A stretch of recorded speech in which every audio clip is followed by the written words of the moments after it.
ফজরের নামাজ না পড়ে তোমরা যারা ঘুমাও, আমারে মাফ কইরো, আমি তোমাকে একটা শক্ত কথা বলি বাপ, যাদের কপালে ফজরের নামাজের সেজদা নাই, তোমরা সব বাবারা ভাইরা রাস্তার কুত্তার লগে তোমারে মিলাইয়া দেখো, কুত্তার লগে তোমার কোনো পার্থক্য আছে কিনা।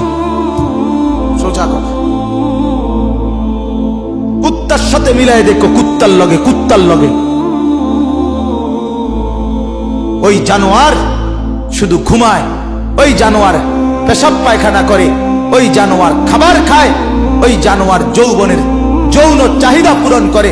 তুমি জানোয়ার একই রকম, ওই জানোয়ার সেজদা ছাড়া জাগলো, তুমি জানোয়ারও সেজদা ছাড়া জাগলা। যদি বিবেক থাকে, লজ্জা থাকে, যদি মার দুধ খেয়ে থাকো, যদি মুসলমানের বাচ্চা হয়ে থাকো, যদি ইমানের রক্ত থাকে, ইমানের বিন্দু থাকে, তো যদি কানে আজান শুনে থাকো, আল্লাহর হস্তে নামাজ পড়ো। বলো ইনশাআল্লাহ।